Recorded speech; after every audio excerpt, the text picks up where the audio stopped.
We are the crystal gems. You'd never guess from this upbeat, sugar-frosted opening that Steven Universe is one of the most horrific cartoons ever made.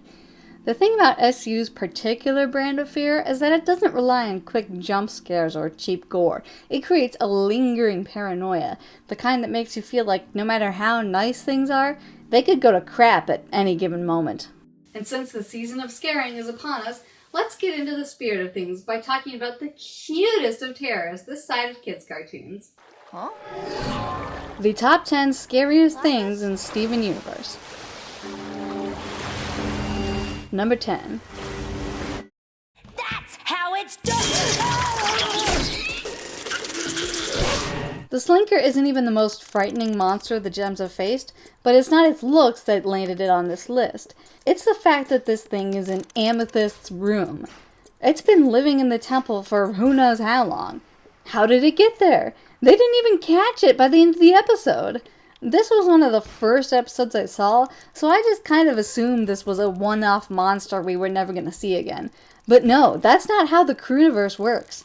This is what I mean about lingering horror. The threats aren't always immediately dealt with, leaving you to wonder not if they'll come back, but when. Number 9. Huh? Oh, Onion! Onion has a tendency to come across as a truly psychotic child. Even Steven isn't sure Onion is entirely human. And sure, that moment is played for laughs, but it can't just be an accident that Onion has no ears. It also can't be an accident that his mom is one of the only human characters besides Greg, who has a long history with the Gems, and that he and his father speak in this weird, not quite human language. Maybe it's nothing. Or maybe we're gonna learn some very interesting things about Onion down the line.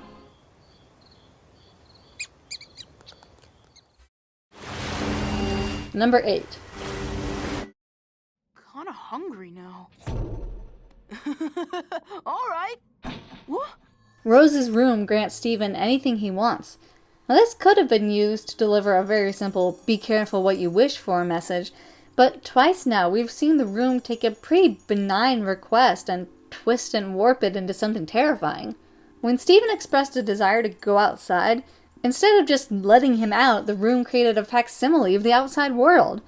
Sure, it was faulty, but it was large enough that Steven was able to wander almost the entirety of Beach City. Rose's room just seems like a place you could easily get lost in. What you want, what you want.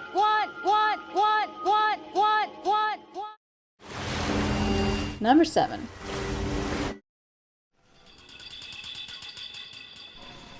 I don't know what I was expecting when Amethyst said she was going to show Steven where she came from, but it certainly wasn't a bizarre reference to the enigma of Amigura Fault. Look, it's me, Sai! Not only are the implications of environmental devastation pretty horrible to think about, the whole place gives off this eerie vibe that it's not quite as abandoned as it may seem.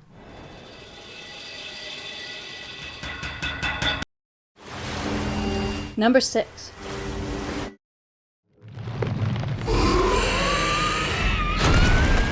On their own, the gem monsters wouldn't be too scary. They have some pretty fun, colorful designs. But then the show introduced the concept that gem monsters are actually corrupted gems. The realization that the crystal gems have been fighting their fallen comrades this whole time hits pretty hard. And it's even worse when Steven manages to befriend one. And you have to wonder just how much of their old identities these gem monsters retain. And I must scream, indeed. Oh man, what's happening?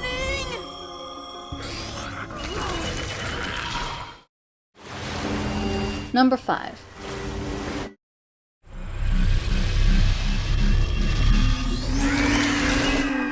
If the tragedy of the gem monsters being fallen crystal gems wasn't bad enough, then there's this monstrosity. The clusters are homeworld fusion experiments, meaning Homeworld took the shards of shattered gems from the war and forced them to fuse together, and yes, the allusion to non-consensual relations is pretty hard to ignore. The clusters take the body horror and I must scream elements of the gem monsters and crank them right up to 11. And if that wasn't bad enough, the cluster doesn't even seem all that interested in attacking. It just sort of reaches out like it's begging for help. Ugh. The show has dropped hints that it might be possible to heal the gem monsters and restore them to their previous forms, but it's hard to say if the same would be possible for the clusters. Oh, and what's more, these things are just rough drafts. The cluster is apparently some huge monster that's going to emerge at some point and potentially have the power to obliterate the whole planet. So, you know, there's that to look forward to.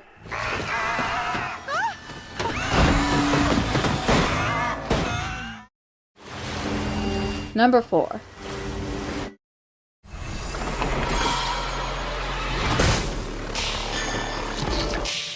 Based on what we've seen of fusion, it seems that the more compatible two gems are for each other, the more human their fusion will appear. Jasper and Lapis hate each other, so their fusion looks absolutely monstrous. Everything about Malachite is terrifying, from her sheer size to the fact that she doesn't have legs, just extra sets of arms, and the way her debut is clearly meant to be an homage to Ursula from The Little Mermaid.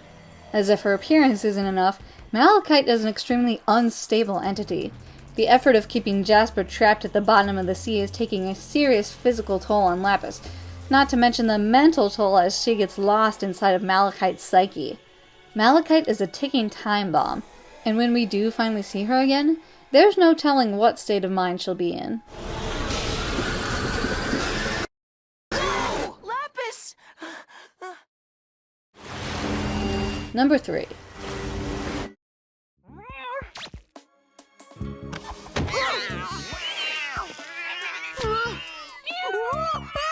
This is the only episode of Steven Universe I can honestly say I hated.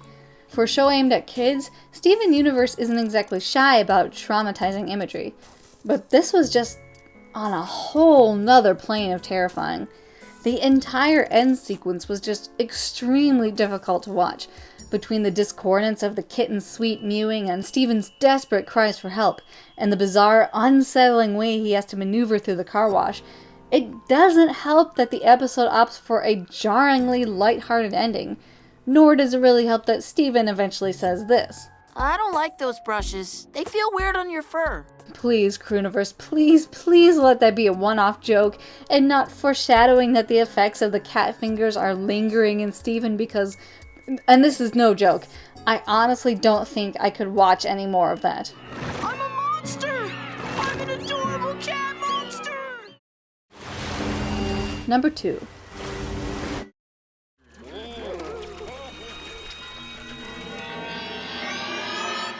If that creepy, vacant stare and the truly unsettling walk weren't enough, Frybo gives us what is hands down the most disturbing sequence in the series. Just go make people eat fries. Yeah, raise your hand if you knew exactly what was coming.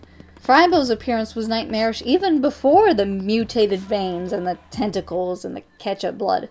This thing needs to stay dead.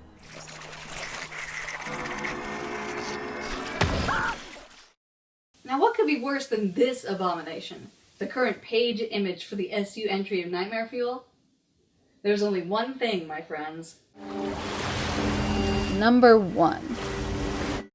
Shortly after the message aired, the Crooniverse released this audio clip on their Tumblr simply titled, "The Missing Piece."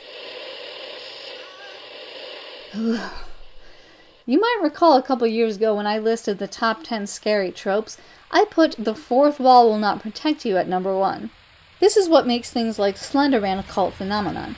The line between fiction and reality begins to blur, and playing along becomes part of the fun. I'm not saying Steven Universe is on that level, but I am saying that the Crooniverse knows how to use the internet to their advantage. Between maintaining a real Keep Beach City Weird blog, to Rebecca Sugar promoting Gemsonas, to releasing a social media exclusive short parodying YouTube sensation Maru the Cat, it may be viral marketing, but it's viral marketing done right, in a way that really and truly connects with the audience. So far, the Crooniverse has done an excellent job of maintaining this lingering sense of dread. The show is definitely building up to something. And if their penchant for good nightmare fuel is any indication, we'll definitely be in for more of this in the future. For such a cute show. Steven Universe sure knows how to bring on the scares. Let me know what you think is the most frightening thing Steven Universe has done so far. Thanks again for watching, and as always, I'm eternally optimistic, and I'll catch you guys next time.